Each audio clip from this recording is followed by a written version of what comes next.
Adam Nimoy, the son of Spock, Star Trek's Leonard Nimoy, who says growing up with his celebrity father, a pop culture icon, live long and prosper, was far from easy. In what he calls his anti-memoir, The Most Human, Adam Nimoy writes of his traumatic childhood, how he struggled with his father's fame, the attention he paid to clamoring fans when he hungered for his father's love.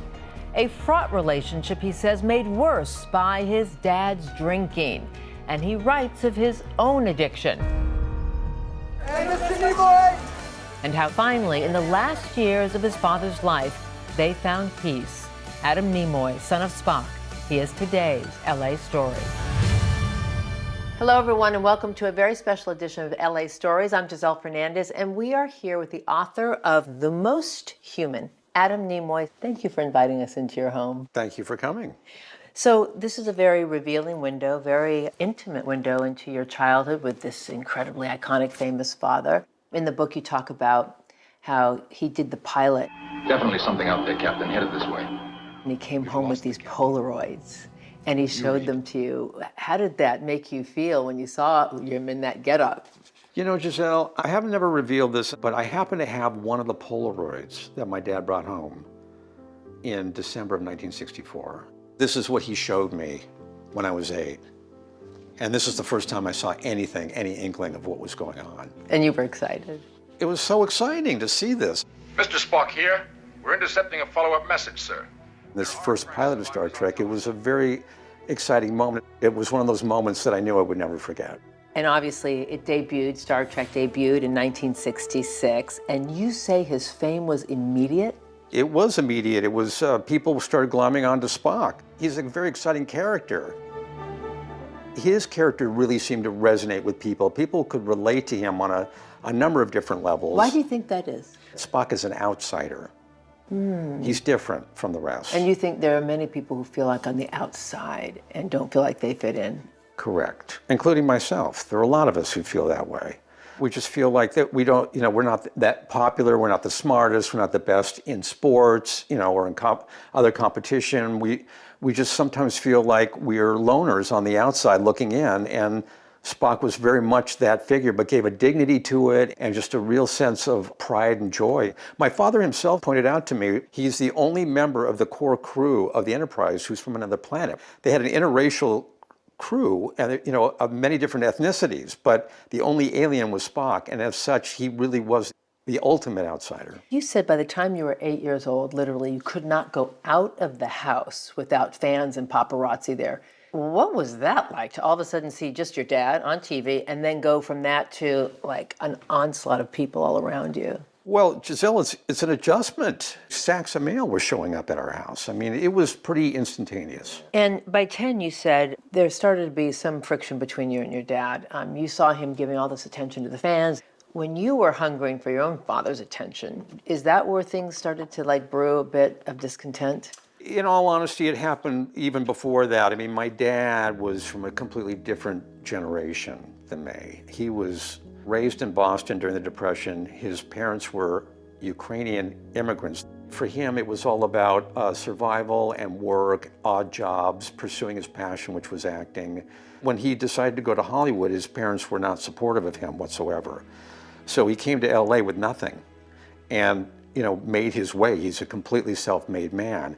I was born in a very different milieu. When I was 10, I was listening to the Beatles and reading the Amazing Spider-Man comic books and watching Star Trek and all this incredible TV. It was just, we were so far apart generationally and just had trouble relating to each other. And the little time that we did spend together was completely interrupted because we could not be out in public. The fans would line up, and it was very difficult to compete with that. Oh, I can imagine. You did visit the set, though, I read, and there was one point where the makeup artist made you into a mini Spock. How'd that go down? This is July of '66. This is before the show had even aired. The captain is down on the planet of the week. Spock here, Captain.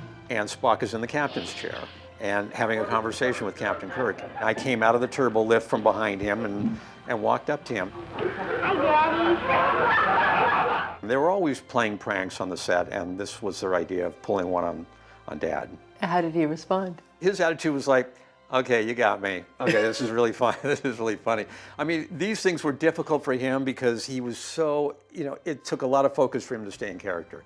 I mean, even when he was not being, off the set, when I was on the stage with him, I couldn't even really approach him or talk to him. I kind of let him do his thing because he was very, introspective. Yeah, you write that he would tell you he loved you, but you didn't feel it. Yeah, I didn't have the real visceral connection to him that I had to my mother. With my dad, it was much more difficult. You said he didn't go to your baseball games and that you would compare the relationship of other kids with their dads, and you said yours fell short.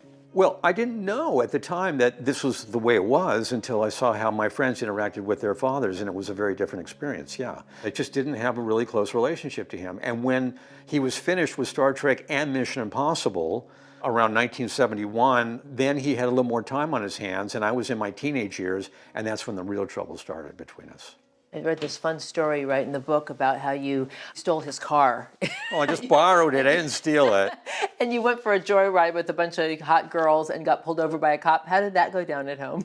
Not very well, no. This was his 1964 Buick. It must have been like his pride and joy. Well, the interesting thing was we were sitting in traffic on Westwood Boulevard right in front of the Crest Theater when the cops pulled up next to us. Now, the Crest Theater is now the Nimoy Theater. Oh, wow. The police pulled up next to us and looked at me and just thought, no way. No way. Well, despite whatever challenges that you were going through as a teenager, age appropriate, you went on to get your bachelor's of science at Berkeley, your Juris Doctorate at Loyola, moved in with your parents, and that's when you say you really butted heads. Yeah, I moved in with my parents just for the first year of law school, thinking that I just needed to be at home and have sort of a support base. But it became very clear very early on that I had made a terrible mistake. You say your dad, no one knew this, was a functioning alcoholic. Right. And you were like getting into your own addiction at that time, and that just exacerbated what was already a tense situation. Yes, we were both high functioning in our respective addictions, but when it came to problems in our relationship, I think it just exacerbated it, and there was a lot of unpleasantness. What was the origins of like that discontent, like at that period? What was it? Giselle, it's so complicated and it's so hard to go into because a lot of it had to do with competition. I was doing something in law school that he could not have done, but it is exactly what his parents wanted for him. They wanted him to be a professional. When his parents found out I was going to law school, they were just elated. I think that he felt I was a little threatening to be back at home and to be going through law school and doing something that he could not do. Did he withhold love because he didn't receive the kind of love that you wanted from him, from his own parents? I think it wasn't a conscious effort on his part. It was just the way he was raised.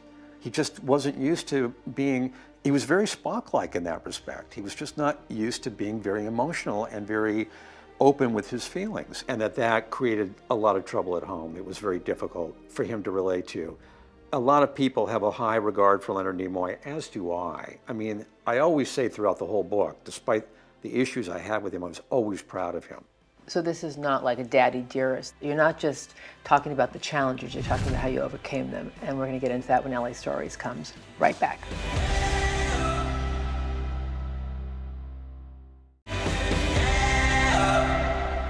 Welcome back to LA Stories, everyone. We're here with author of The Most Human, the son of Leonard Nimoy, Adam Nimoy, on his difficult childhood, growing up with his iconic father.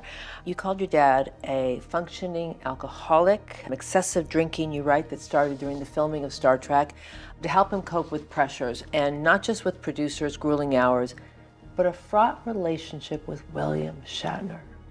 Really? Well, yeah. I mean, the show says starring William Shatner. But Spock became a very popular character very quickly. I think it was very difficult for Bill as the star of the show and yet have a co-star who was gaining so much traction and popularity. They're also very competitive guys. It was oil and vinegar, and they just did not mix very well. They did find a period in their lives where they came together again, and they were very close friends. And it was the same was true with Gene Roddenberry. There were issues with him. My dad was a very headstrong person with strong convictions that he had, and there were some arguments on the set, but they were always, I think the three of them were really intent on making the show better. They cared very much about the show. But this tension on set, the grueling hours, the fame, the attention to perfectionism, the challenges with William Shatner, it drove him to drink. How bad did it get in the house? There were a couple episodes when I was high and he was drunk and we were going at it, and it was a really bad situation. We got in each other's faces and I had to tell him to take a step back. And you also told him that you felt sorry for him, to which he answered, according to what you wrote in the book, "I'm sitting on top of the world." And you said that made you even more sad. Why? Because he was miserable at that point. This is after he split from my mom. They were in a very difficult divorce situation, which made him very unhappy. He was in Toronto making The Good Mother, an incredibly bummer movie and very difficult film, and he was drinking. But he said he was on top of the world. That's just bravado on Leonard's part. I could see through that. You say you attended AA meetings together when your dad wanted to be sober when he was married to his new wife, mid-90s. And it did not go down well, because when you go to AA, you're supposed to make amends. And you said that was not possible with him. Why? Boy, you're really just going for the jugular, Giselle. Well, I read your book. This is very good. These are very probative questions. So he took me to a meeting after he had gone sober. They read the 12 steps, and that was the first time I heard about this amends part of recovery. And my dad had never made an amends to me for some of the stuff that happened, and it just infuriated me. I was sweating when I heard it. I was so angry. It was like, this is not right. There's something wrong here. It just led to a lot of conflict. He simply did not have the tools to deal with conflict, familial, in the family, particularly with me. He sent you a 6-page letter detailing everything you've ever done wrong, how you missed opportunities and didn't take advantage of all the things that he gave you, and how basically you were just a screw up in your life. 6 pages. It must have been painful to receive. It was pretty devastating. It was pretty devastating, yeah. A lot of it was true. We all make mistakes. We all do. We all have, mishaps. I'm just as guilty as anybody else. He just was very meticulous in pointing a lot of it out to me. You ended up writing a letter of apology. I ended up taking the letter and making an amends to him for everything that he wrote in that letter, because I was told to do so by a friend of mine in recovery.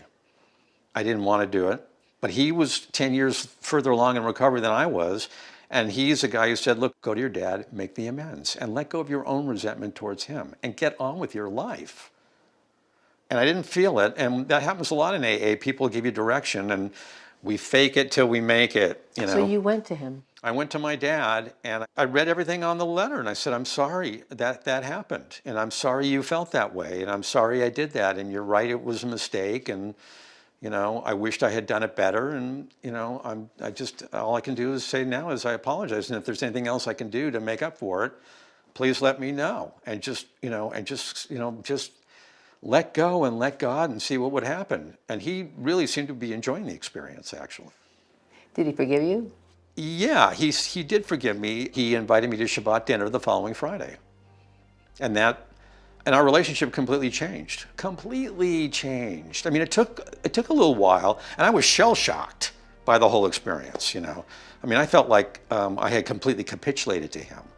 But in the end, it was just a relief for me, too, to let go of all this stuff. I didn't want to hold on to it anymore. I wanted to move on with my life. Did he ever make amends with you and apologize to you? No, that's not the way an amends works. It's just a straight-out apology. And I didn't expect anything in return. It's just too overwhelming for a guy like him. And I didn't expect him to, and it was fine. But he became a better dad when I really needed him. And that's where things started to change for us. Why did you want to put this in a book? Well, I think the motivation was really about the fact that I'm a person in recovery, and I still attend 12-step meetings. And when I share this story about my dad, about the trouble that we had as we were both in our addiction and alcoholism, and how 12-step tools allowed us to reconcile with one another and have a very close relationship the last years of my father's life. A lot of people identify with that. It resonates with people. All right, we're going to get into that and how you turned that around with your dad when LA Stories comes right back.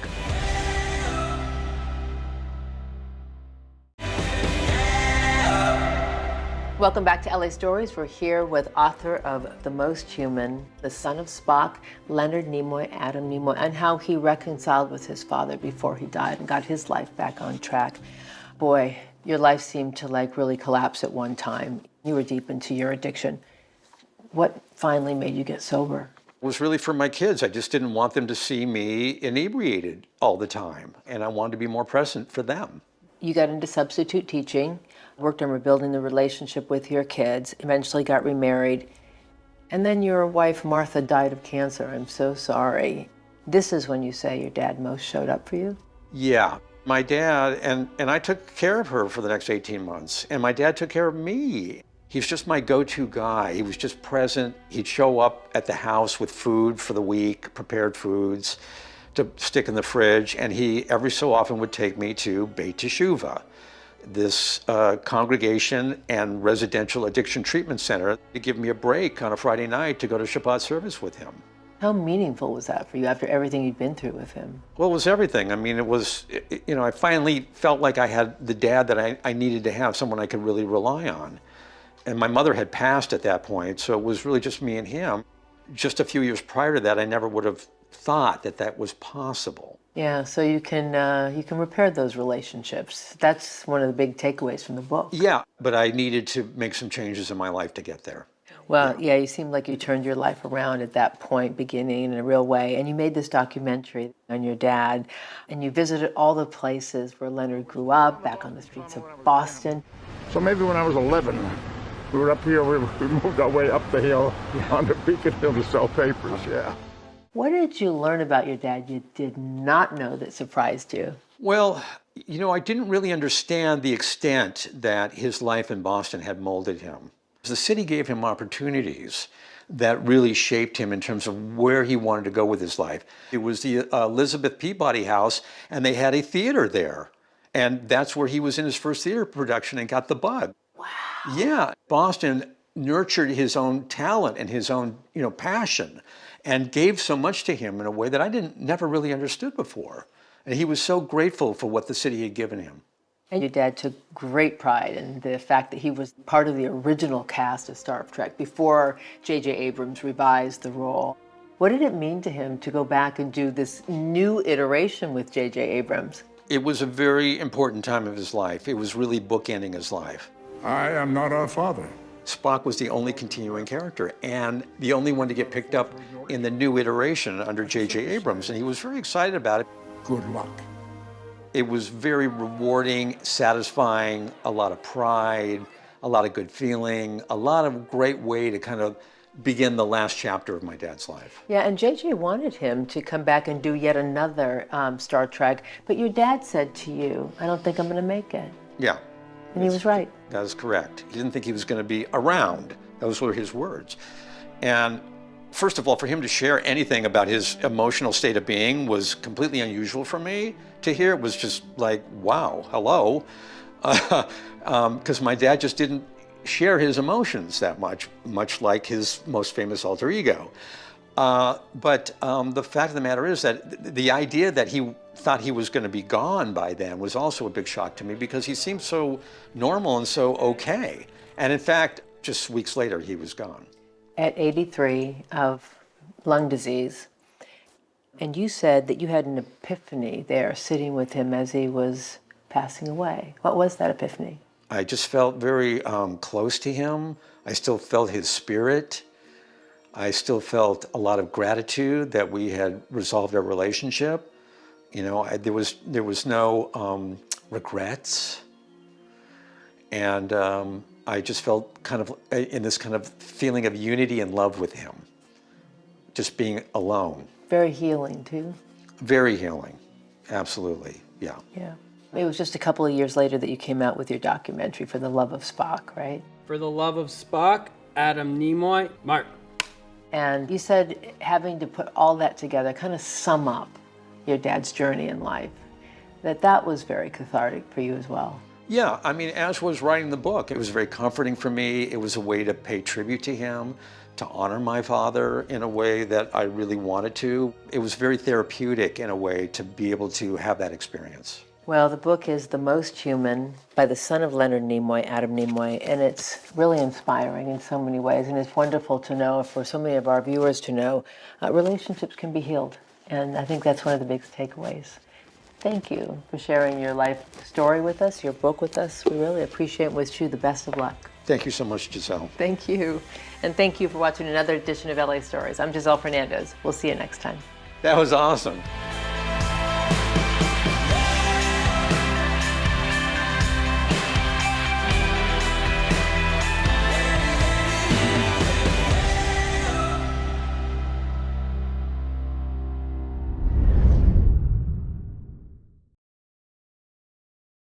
Thank you for watching our YouTube channel. For more stories in your communities, click the subscribe button right here. You can also download our app or watch us on TV for the latest information, balanced coverage, weather updates every 10 minutes, and more. We'll see you then.